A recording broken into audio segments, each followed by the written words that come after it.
I'm Miss Lonnie. I'm a teaching artist from PS Arts, and I teach TK through 2nd grade in Santa Monica. Welcome to Tabletop Art. Today we're going to talk about the artist Pablo Picasso. Pablo Picasso is from Spain, and he's one of the 20th century's most famous artists. He's well known for helping to usher in an art movement called Cubism, where you take apart the form and you put it back together in an unusual way. Today we're going to look at the guitar series of collages and sculptures made by Pablo Picasso. Remember, always look for lines, shapes, color, texture, and space.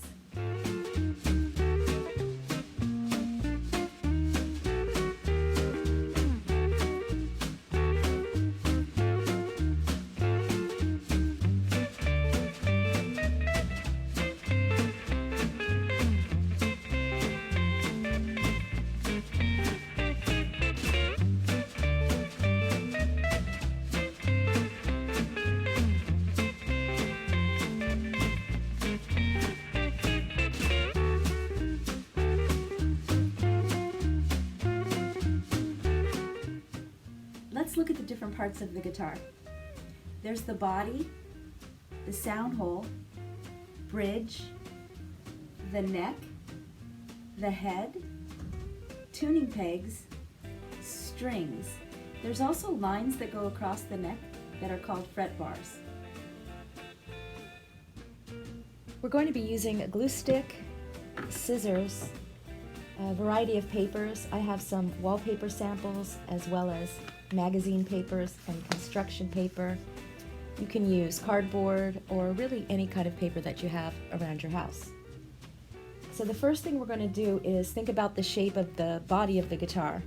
And if we broke the body of the guitar in half, it would look like two letter B's, capital letter B's. So I'm going to start with two different styles of paper and just cut a couple of rectangles from those.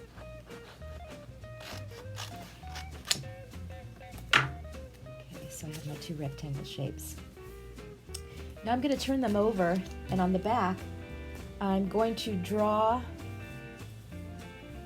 some humps on them so they look like they're a letter B. So this would look like the side of the B, and same with the other one. You don't want to go all the way through because you don't want to cut off that side. I'm going to smear it a little bit. It's all right. Okay. The next thing you're going to do is cut those shapes out.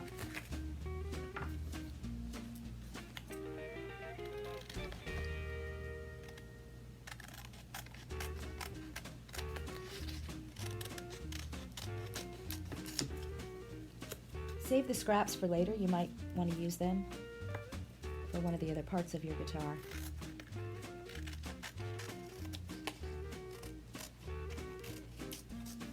Remember, these don't have to be the same shapes, the same color, the same size. None of that is important. All right, so I have the body shapes of my guitar. Then I'm going to need a neck. So let's see. Maybe I'll use some magazine paper here and just cut a strip.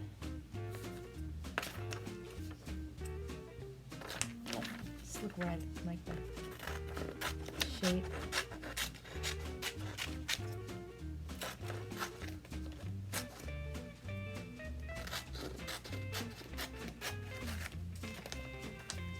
It's a bit thicker than I want, so I think I'll cut it down, and I think I will do some zigzag lines for just an extra little design on my neck. The next thing is a sound hole.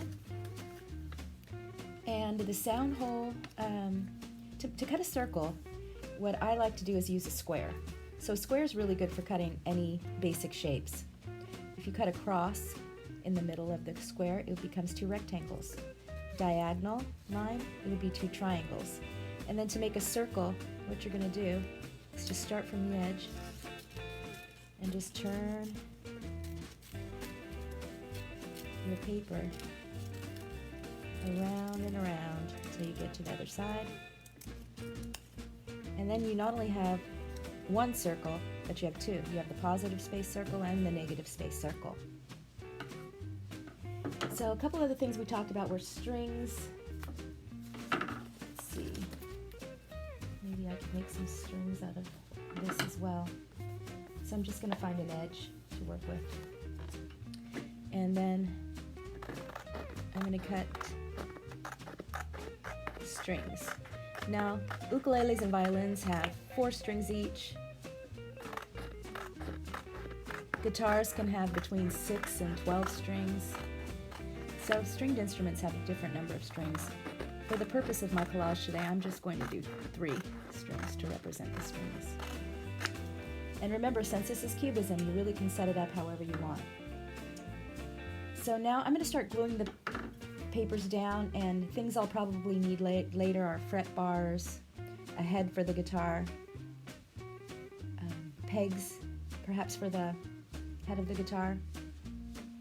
And some artists will want to put their guitar together to make it look just like a real guitar, and other people will spread the pieces out and make it really look like the Picasso style of cubism.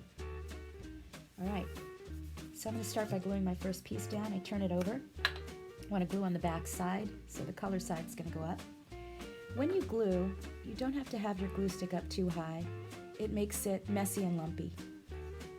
Just turn it up a little bit, and you can always adjust it as you need.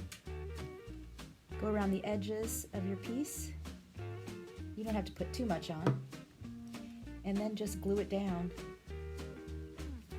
And if you just put a little light pressure on it and you hold it down for about 5 seconds, it'll make it stick. When it comes to putting on the strings, they're a bit thin for the glue stick to go on easily. So what I like to do is just kind of plan out where I'm going to put my strings, and then maybe turn up the glue just a little bit and draw a line where I'm going to put that nice thin piece. And for the head of the guitar, maybe I'll use some of this. Again, I'm just going to tear. Maybe I'll stick it that way.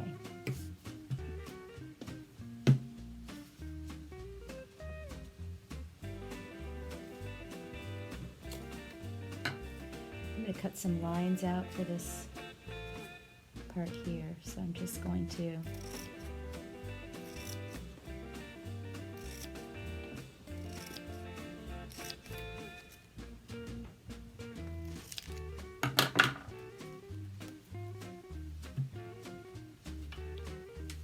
put a little extra texture on the neck. Then finally, maybe I'm going to put a couple of pegs.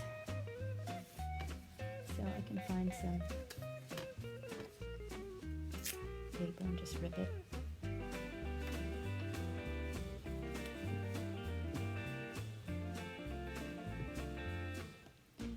I have 3 strings, so 3 pegs makes sense. Of course, this is cubism. It doesn't really have to make sense. Just kind of have to have some fun. So there you have your finished Picasso-inspired cubism collage. I hope you've enjoyed this lesson, and I'll see you next time.